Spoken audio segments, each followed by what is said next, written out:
इसके बाद type of packaging देखो,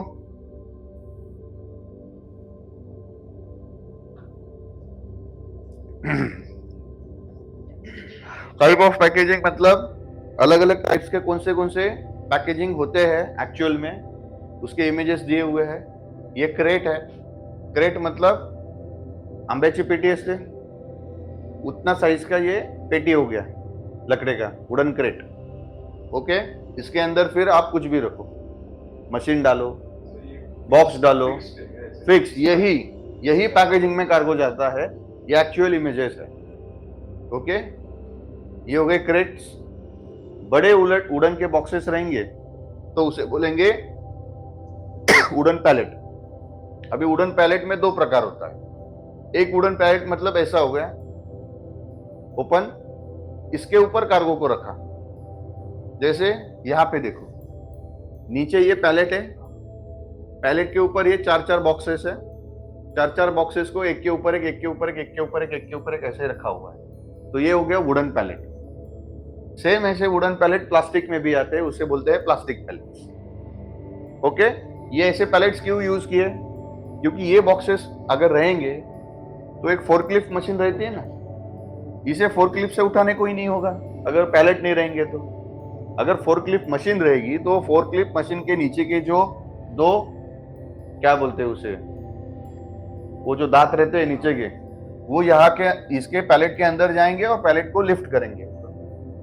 तो ये लिफ्ट करके वैसे के वैसे फोर्कलिफ्ट मशीन उसको कंटेनर, ये कंटेनर है, कंटेनर के अंदर प्लेस कर देगा, तो हैंडलिंग इजी हो जाती है। नहीं तो अगर एक एक बॉक्सेस रखना है तो ट्रॉली के ऊपर दो दो चार चार बॉक्सेस लेके रखने पड़ेंगे। इसमें लोडिंग टाइम, स्टफिंग टाइम आपका ज्यादा जाएगा, लेबर ज्यादा लगेंगे।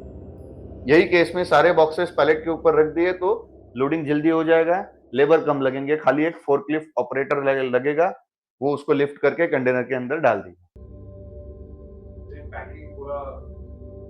एक्सपोर्टर करके भेजता है। अगर एक्सपोर्टर ने नहीं किया तो एक्सपोर्टर ऐसे लूज कार्टन बॉक्स भेजेगा, ये लूज कार्टन बॉक्स ही है ना, तो एक्सपोर्टर लूज कार्टन बॉक्स भेजेगा। और अगर loose carton box custom clearance process complete होने के बाद एक्सपोर्टर ने अगर बोला, उसका रिक्वायरमेंट है कि डू पैलेटाइजेशन, अगर उसने ऐसे बताया तो फिर फ्रेट फॉरवर्डर कस्टम क्लियरेंस होने के बाद में at the time of loading एक दिन पहले, दो दिन पहले उसे ऐसे पैलेट बनाएगा। ये सीएफएस में ही बन जाते हैं पैलेट, कोई भी सीएफएस में जाओगे ऐसे पैलेट बन जाते हैं या मिलते हैं, वहां बाहर से लेके आके फिर वो पैलेट बनाएगा या बाहर से लेके आएगा। और पैलेट के अंदर ये सारे बॉक्सेस ऐसे रख के फिर उसको आउटर, उसको कवरिंग उसने किया है प्लास्टिक से, प्लास्टिक रैपिंग बोलते हैं उसे, प्लास्टिक रैपिंग किया और फिर ये ग्रीन कलर के पट्टे मारे जिसे बोलते हैं लैशिंग। मतलब ये बॉक्सेस एक दूसरे से हिलना नहीं चाहिए उसके लिए, मतलब पैलेटाइजेशन किया, प्लास्टिक रैपिंग किया प्लस लैशिंग किया। इसके 2-3 हजार चार्जेस होंगे, वो देने पड़ेंगे एक्सपोर्टर को। तो ये एक्सपोर्टर खुद करके भी भेज सकता है, लेकिन कस्टम क्लियरेंस करने के बाद भी ये कर सकता है फ्रेट फॉरवर्डर। क्लियर है? क्योंकि अगर ऐसे ही भेज दिया फिर कस्टम इंस्पेक्शन के टाइम पे फिर इसने बोला कि 2-3 बॉक्स निकाल, तो फिर ये फाड़ के फिर उसको निकालना पड़ता है, फिर से उसको रिपैक करना पड़ता है। ओके, तो एक्सपोर्टर ऐसे लूज कार्टन्स में भी लूज पैकेजिंग भी भेज सकता है या फिर पैलेटाइज कार्गो भी भेज सकता है पैलेटाइजेशन करके। नहीं किया तो if you request then freight forwarder has to do the palletization after custom clearance process is finished. Okay, ये जो बॉक्सेस है ये फ्रूट्स वेजिटेबल के लिए यूज होते हैं। ओके, यहाँ पे होल है, यहाँ पे एयर सर्कुलेशन के लिए जगह रहता है, यहाँ पे भी देखो होल्स है, तो ये थोड़ा जगह रहना पड़ता है, रखना पड़ता है फ्रूट्स वेजिटेबल के केस में। तो फ्रूट वेजिटेबल के ऐसे बॉक्सेस रहते हैं। जैसे ये पैलेट्स है वैसे क्लोज वुडन पैलेट्स भी आते हैं। तो ये है टॉप ओपन है इसका वुडन पैलेट का और इसका क्लोज है। अब देखोगे इसके अंदर कोई तो मशीन रखा हुआ है, उसको प्लास्टिक रैपिंग करके डाला हुआ है। तो कोई ऐसी मशीन होगी जिसको मशीन डैमेज नहीं होनी चाहिए, उसके पार्ट्स खराब नहीं होने चाहिए, तो वो केस में क्लोज पैलेट के अंदर उसको डाल देते हैं। फिर जब भी सीबीएम निकालेंगे तो सीबीएम लूज कार्गो का नहीं आएगा। आउटर सीबीएम निकालने के लिए स्टफिंग होने के बाद कभी भी सीबीएम निकालते हैं सी शिपमेंट में या एयर शिपमेंट में भी, जो फाइनल आपका पैकिंग है उसके ऊपर। तो ये पैलेट के लेंथ, हाइट और विड्थ काउंट करके फिर वो हिसाब से कितना सीबीएम आता है वो निकलेगा। मशीन का अंदर का लेंथ, हाइट और विड्थ नहीं कैलकुलेट होगा, पैलेट का होगा। Which ever is the outer packaging उसे सीबीएम कैलकुलेशन के लिए कंसिडर करते हैं। क्लियर है? तो ये हो गया क्लोज पैलेट पैकेजिंग। ओके, यहाँ पे देख सकते हो आप, नीचे पैलेट है, ऊपर बॉक्सेस रखे हुए, फिर उसके ऊपर और एक पैलेट है, फिर बॉक्सेस रखे हुए, प्लास्टिक रैपिंग और लैशिंग किया हुआ। तो ये जो कंटेनर है आप देख सकते हो, ये एलसीएल कंटेनर है। एलसीएल कंटेनर के ऊपर आप देखोगे यहाँ पे स्क्वायर बॉक्सेस है, वहां पे यहाँ पे रेक्टेंगल बॉक्सेस है, वहां पे यहाँ पे एक बड़ा बॉक्स है। ये सब लूज कार्टन बॉक्सेस है। एक छोटा वुडन क्रेट भी है या वुडन पैलेट भी है छोटा, एक मीडियम साइज है, एक बिग साइज वुडन पैलेट भी है, जिसको नीचे लिफ्ट करने के लिए ये ऐसा वुडन पैलेट बनाया हुआ है और उसके ऊपर क्लोज वुडन बॉक्स है। ये हो गया पूरा वुडन बॉक्स। बॉक्स के अंदर ये खाली फली मारी थी ना, तो ये हो गया पूरा क्लोज वुडन बॉक्स, इसके अंदर कार्गो। तो ये अलग अलग टाइप के आपके पैकेजिंग होगी जिसमें एक्सपोर्टर कार्गो बेचता है। तो प्राइमरी जो प्रोडक्ट रहेगा, वो प्राइमरी प्रोडक्ट जिसके अंदर रहेगा सबसे फर्स्ट, उसे बोलेंगे प्राइमरी पैकेजिंग, फिर सेकेंडरी, फिर टर्शरी। तो ये हो गया आपका टर्शरी पैकिंग, क्योंकि पहले प्रोडक्ट है, प्रोडक्ट को पहले रैपिंग किया, तो रैपिंग किया वो हो गई प्राइमरी, फिर उसको पैलेटाइजेशन किया तो वो हो गया सेकेंडरी, फिर लैशिंग किया तो लैशिंग हो गया टर्शरी। ओके, तो ये अलग अलग पैकेजिंग के स्टेजेस हो गए। सेम अगर ये है ऑनियन का पैकेजिंग, कांद्याची पैकेजिंग है, कांदे बटाटे, तो उसके लिए उसको एयर सर्कुलेशन लगता है, इसके लिए उसका नेट का, जाली का, प्लास्टिक का एक बैग है, वो बैग के अंदर उसको पैकेजिंग किया हुआ है। 5 किलो 10 किलो ऐसे अलग अलग वेट का इसका कैपेसिटी रहता है, उसके अंदर प्रोडक्ट को डाल के वेट करके फिर वो ऐसे, ये फोरक्लिप मशीन है, फोरक्लिप मशीन, नीचे देखो प्लास्टिक पैलेट दिखा, ये प्लास्टिक पैलेट है, तो इसे प्लास्टिक पैलेट के ऊपर रखा है क्योंकि नीचे उसको मॉइस्चर, अगर गीला रहेगा तो ओलावा नको लगाला, मॉइस्चर नहीं लगना चाहिए, इसके लिए पैलेट के ऊपर सारे जो ये है बैग्स है, नेट बैग, वो नेट बैग सारे लोड किए हुए। इसे बोलेंगे थप्पी। मतलब कितना एक के ऊपर गया, एक थप्पी में 100 बैग्स गए, मतलब ये 100 बैग्स एक लाइन में एक रो में डाले। सेम ये हो गया ड्रम, प्लास्टिक का भी ड्रम हो सकता है, पतरे का भी हो सकता है, तो ये ड्रम पैकेजिंग हो गया। ये हो गया आपके बेल्स और बंडल, मतलब रोल करके डाला हुआ है। रोलिंग कोई प्रोडक्ट होगा आपका, शीट मेटल या फिर कोई पेपर होगा, रोल करके डाला है तो उसके ऐसे रोल्स बनाते हैं, उसे लैशिंग किया हुआ है। किसका? ड्रम का ना, ड्रम का जो सामने से दिखेगा वो, मतलब यहां से लेके यहां तक डायमीटर, डायमीटर मतलब उसका हो गया लेंथ, ये और ये। ओके, डायमीटर तो सेम ही रहेगा ना, तो लेंथ और विड्थ ये हो जाएगा और हाइट ये।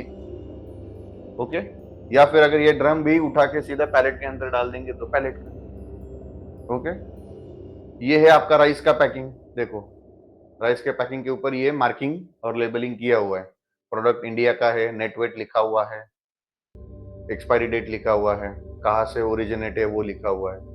ये हो गया मार्किंग। ये थाईलैंड का है तो प्रोडक्ट ऑफ थाईलैंड लिखा हुआ है। ये है पीपी बैग, आपली पांढऱ्या कलरची बैग, व्हाइट सफेद कलर का बैग आता है ना, जिसमें गेहूं चावल डालते हैं हम लोग। इसके अलावा भी एक और एक बैग आते हैं जो बोलते हैं जूट बैग, चुतले का बैग रहता है, वो बैग भी हम लोग डाल सकते हैं। ये हो गया आपका नेट बैग प्लास्टिक का। तो ये बैग जैसे एक के ऊपर एक मारेंगे तो ये हो गया उसकी थप्पी कंटेनर के अंदर डाला हुआ। तो एक थप्पी में कितने बैग्स गए वो सर्वेयर काउंट करता है लोडिंग के टाइम पे, या सीएचए भी काउंट करता है, जिससे आइडेंटिफाई होता है कि सारे बैग्स अंदर गए या नहीं गए।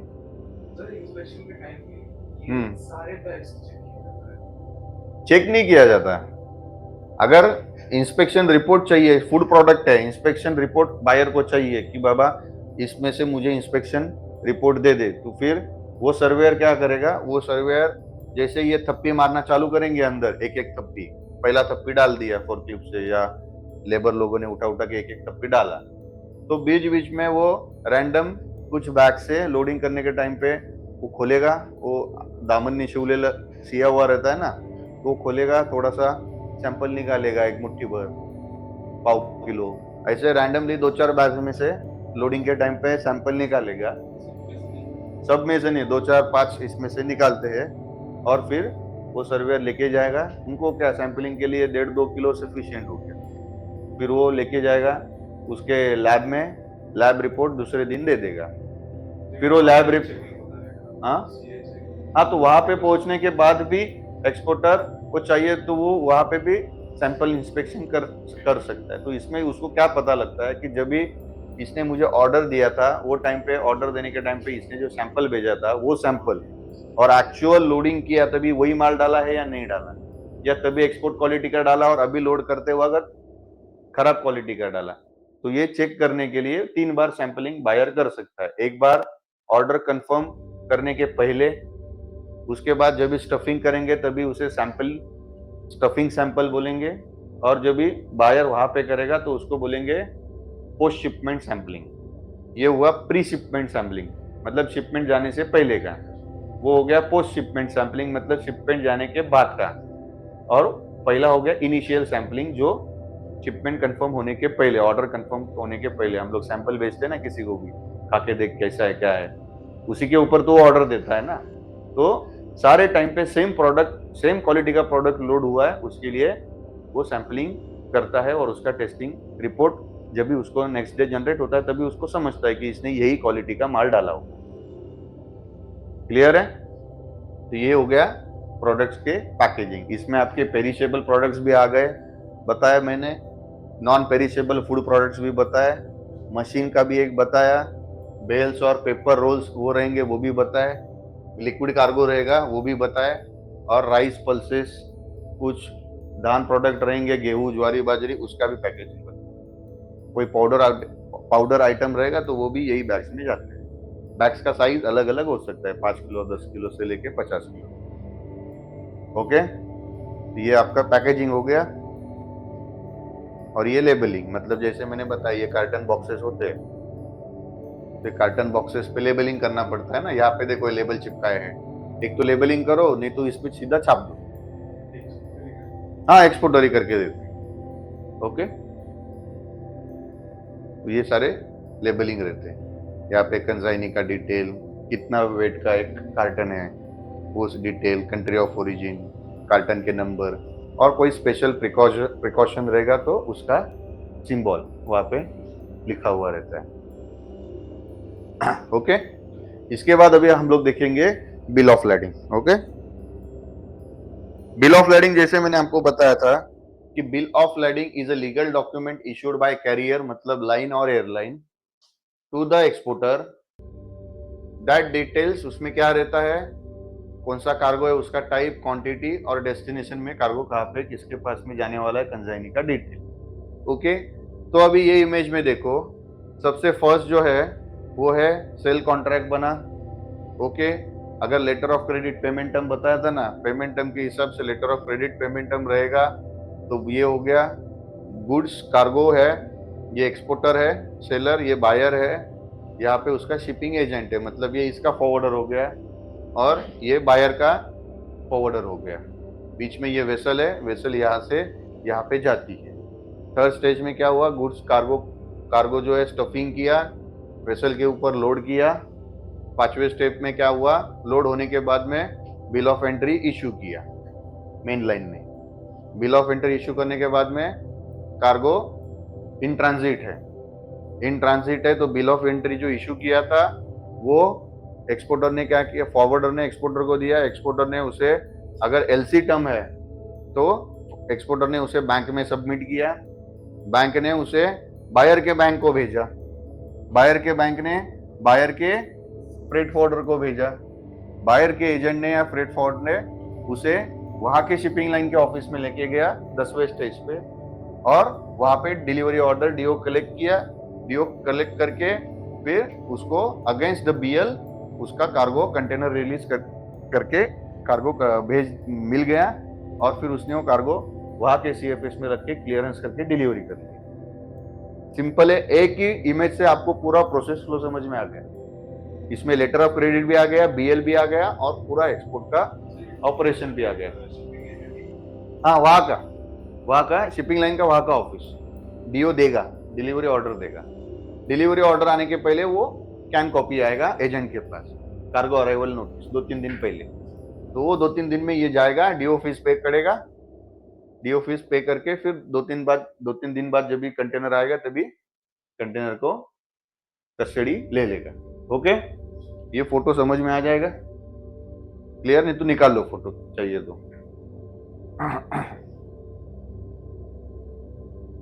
इसमें आपको 2-3 चीजें समझ में आ जाएंगे, पूरा प्रोसेस फ्लो भी, लेटर ऑफ क्रेडिट भी और बीएल भी। ओके।